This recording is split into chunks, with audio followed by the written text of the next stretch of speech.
Jimmy-Floyd Hasselbaink is one of the most underrated strikers in football history, with one of the craziest journeys to get to the top. From getting involved with gangs, having a fake name to get a pro contract, to picking up a golden boot in the world-famous Premier League and becoming a role model for England. This guy was a serious driller on and off the pitch, yet he's also one of the nicest people I've ever met and was casually chatting with me about football for hours. Since he was happy to put us onto new players we've never heard of like Gerald Farnenberg, it's only right that today's lesson is on the main man himself. If I don't tell you which of these is his weak foot, you'd finish this video and still have no idea because he was ruthless from either side, any angle. This is a man who played with the hunger for goals as if his life depended on it.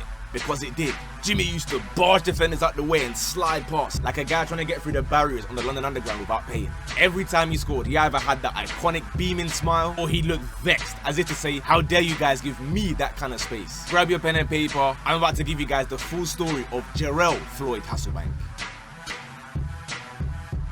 Hasselbaink was born in Suriname in 1972, and as the youngest of 6 children, he was instantly ingrained into a life of football. Normally for these lessons, I scoured the internet searching for lost tapes of these legends in their youth, but unfortunately these files do not exist for Jimmy, so what you're seeing on your screen now is Boa Vista highlights from 1996. His previous 6 years were spent in and out of Dutch teams from Telstar to Alkmaar, but as a result of getting mixed up in street activities as a teen, many clubs were not willing to risk the disciplinary issues. However, a Portuguese team by the name of Campo Maiorense gave him a contract after a successful trial period under the condition that he go by just the name Jimmy to avoid the bigger clubs swooping in to hijack the deal. The name stuck, and a year later Boa Vista picked him up for 300,000 euros, and he ended up finishing second in the Golden Boot race behind Porto legend Mario Jardel. And with these clips, it's clear to see why. If guys didn't know his name before, they certainly knew now. It was like he was just too fast, too strong, too intelligent for everyone. Sometimes if he couldn't bother to get into a sprint race with you, he'd just lash it top corner from 30 yards instead. Jimmy had already begun to outgrow the Portuguese league, and after winning the Taça de Portugal trophy, it was time for his first big move.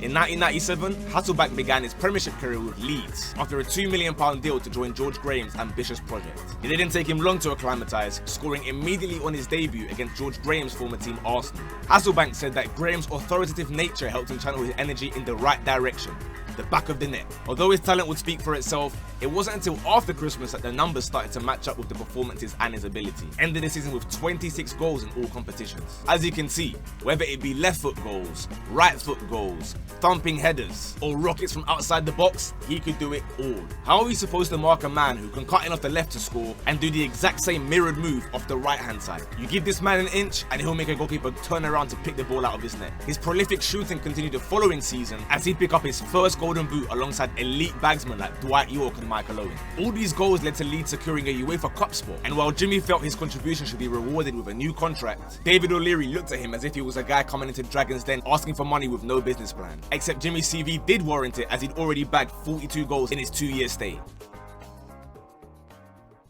After Leeds refused to sell him to an English rival, he joined Atletico Madrid in a £10 million deal in 1999. At this point, he was unfazed by new environments. Jimmy had such faith in his own ability that he'd take defenders on with absolutely zero hesitation. Not only that, but he was fast becoming renowned for showing up in the big games. Like when he scored a brace in the Madrid derby at the Bernabeu to beat Madrid for the first time in 9 years there. He'd go on to score against Barca at the Camp Nou as well, but unfortunately they'd go on to lose that game. Although Jimmy was running right in front of goal, the team as a whole were fighting for their lives. Ranieri left and they continued sliding down the table like Casemiro against Palace. His 24 league goals were not enough to prevent them getting relegated to the Segunda Division, and he activated the relegation clause that allowed him to leave in the event that they go down. So after 33 goals in all competitions for the Red and Whites, it was time for a new chapter.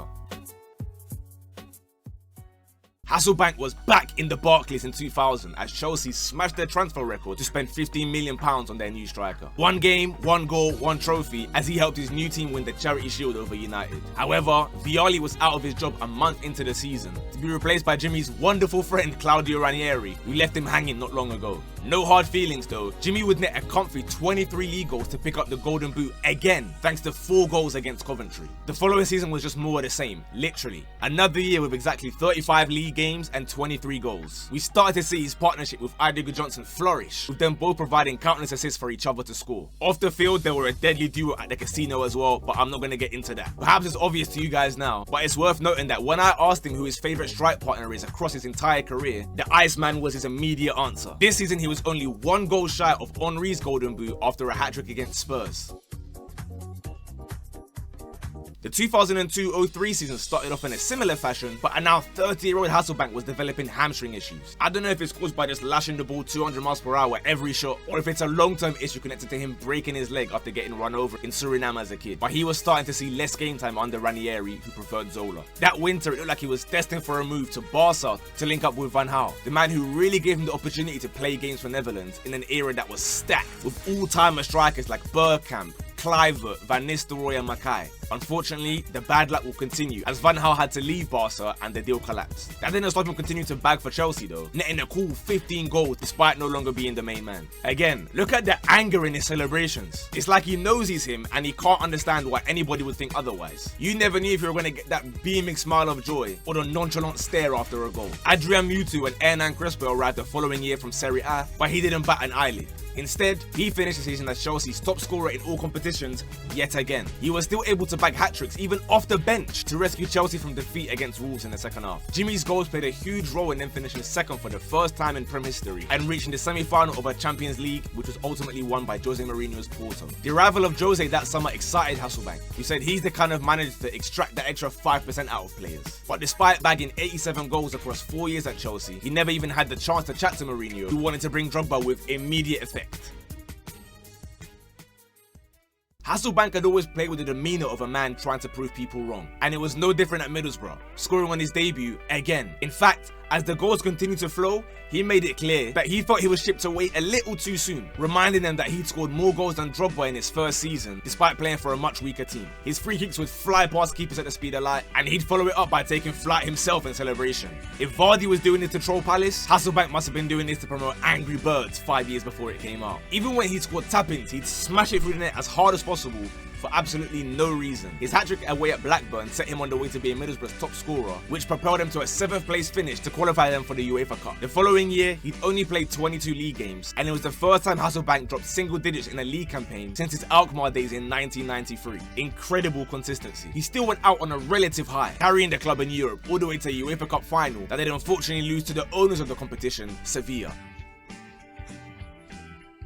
Hasselbaink rocked up to the Valley in 2006 to see out the twilight years of his career with Charlton. And ironically, despite the lack of scoring, his 2 league goals came against Chelsea, where he refused to celebrate, and his other former team, Middlesbrough. The next year, he took a trip to Wales to play for Championship team Cardiff, and again got into an FA Cup final that they'd lose at the last hurdle to the iconic Barclays men Portsmouth team in 2008. So many finals and semi-finals that could have gone either way prevented him from stacking his trophy cabinet with even bigger trophies. But as an individual, his quality was never in doubt. The fact he went from a troubled teenager to a man trusted to be a role model in the England national setup shows you how dedicated he was to a sport that gave him a chance to stay off the roads. 249 goals in 591 career games is a testament to his consistency and longevity at the top. You only get this far by being a serious competitor. This guy would do anything in his power to avoid losing. Even at the parents' race at his kid's sports day, he would dive like Tom Daley to get over the line before the parents who were 10, 15 years younger than him. No doubt this guy will be fondly remembered by everyone who's seen him play. The fact that I used to love watching him growing up, and so did my dad, tells you that this guy transcended all ages. So hopefully you guys learned something new today. If you did, leave a like on the video, comment how much you think prime Hasselbaink will be worth in today's age, and subscribe for new lessons every Monday.